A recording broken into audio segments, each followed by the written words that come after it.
Hey, this is Graham and welcome back to another car review, guys. Today we are driving a 2014 Dodge Challenger RT Blacktop. And what's so cool about this car is that it's the Blacktop edition, which adds quite a few goodies to the standard Challenger RT. But to begin with, I think we should probably talk about kind of what you get with a regular Challenger RT, and then we'll add on with the Blacktop's editions. So with the standard Challenger RT, you get the 5.7 liter Hemi V8, which just saying Hemi V8 puts a smile on your face, but it has 376 horsepower, which might not sound like as much as some of the other V8s these days, but it does have 410 pound-feet of torque, which is really where it kind of makes up for the lack of horsepower. It's not like it's underpowered. It's not like it's a slow car. It's quick.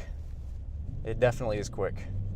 So what does the Blacktop edition add that the standard Challenger RT does not have?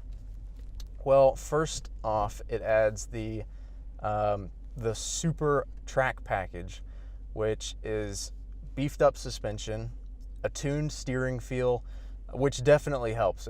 It's very responsive. You feel a lot of the road through the steering wheel, which I think matters a lot in a sports car or a muscle car.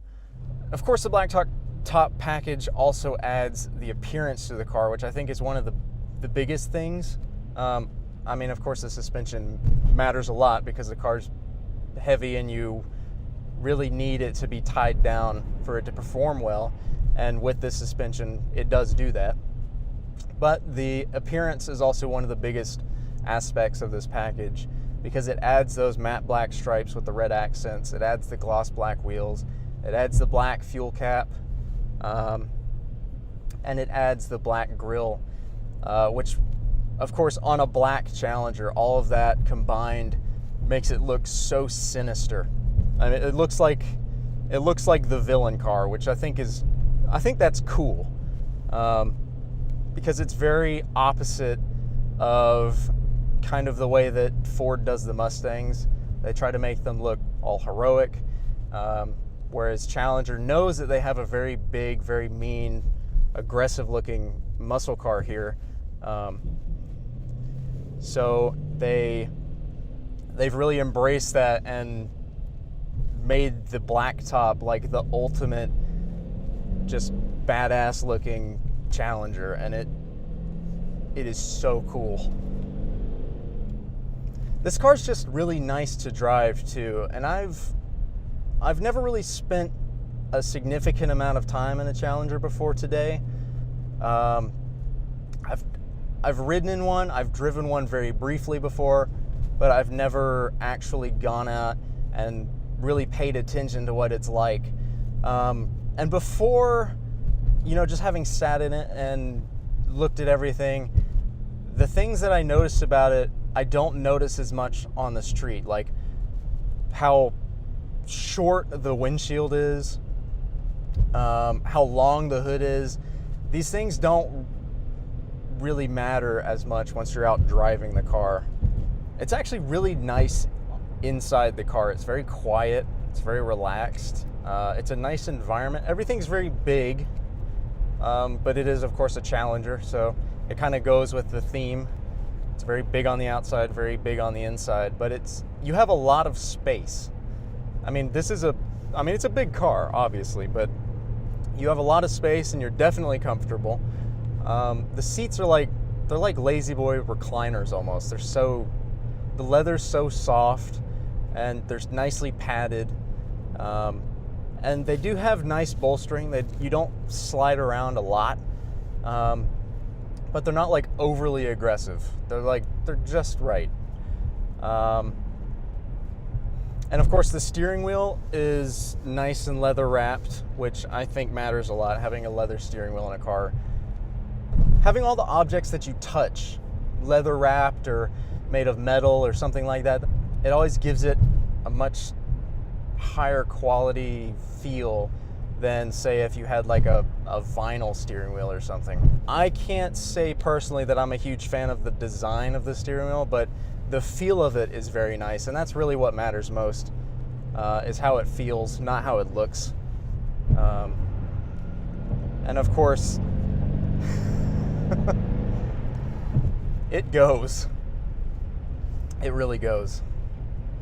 And even with the stock exhaust on this car, the V8 still gives you a very nice rumble that is just intoxicating. It is such a nice sound.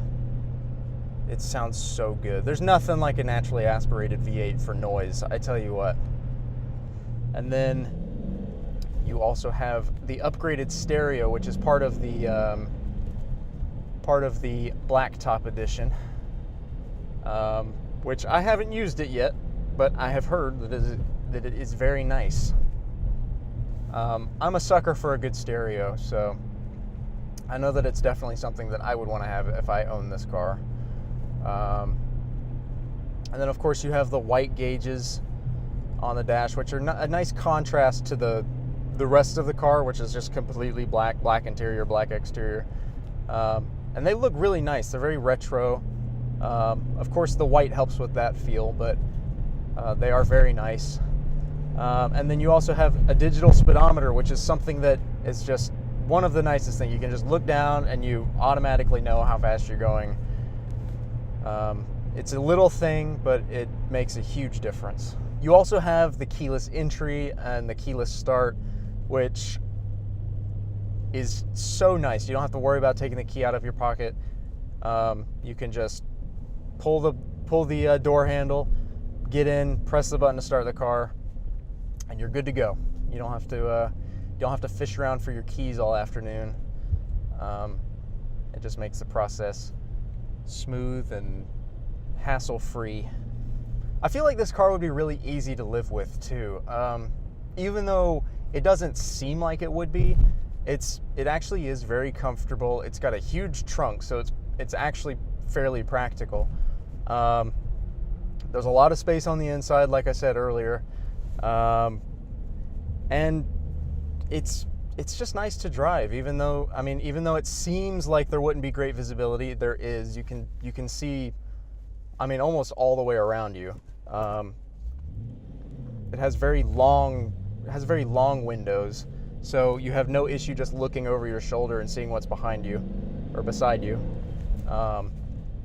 The one thing that's been throwing me off all day, though, is this shifter. It's slightly cantered to the driver's side, which I can understand why that would be nice once you're used to it. But for somebody who's not used to it, for somebody who's used to a shifter just coming directly up out of the tunnel, it's really been throwing me off. I've been missing gears. And I know that's a little thing, and like if you own the car, if you drive it for like more than a day, you would probably get used to it. But for somebody like me who isn't used to this shifter, who's used to all of the other manual transmissions that are just straight up, it really throws you off. So that's something to look out for. It's obviously not something that would deter you from buying the car, because it would take you 5 minutes to relearn it and get used to it. But it's just something to look out for, something to consider when you are looking at this car, or when you are driving this car. But aside from that, and aside from the size and the weight, this car is really nice, and I've really enjoyed driving it. It's got everything that you would need. It's got looks, it's got power, it delivers a hell of a lot of fun. And it is actually it's probably more practical than the other muscle cars, because it's got a bigger trunk and it is more spacious on the inside. So I guess with that, we'll wrap up this review. Thank you guys all so much for watching. As always, please leave a like, subscribe, and take it easy.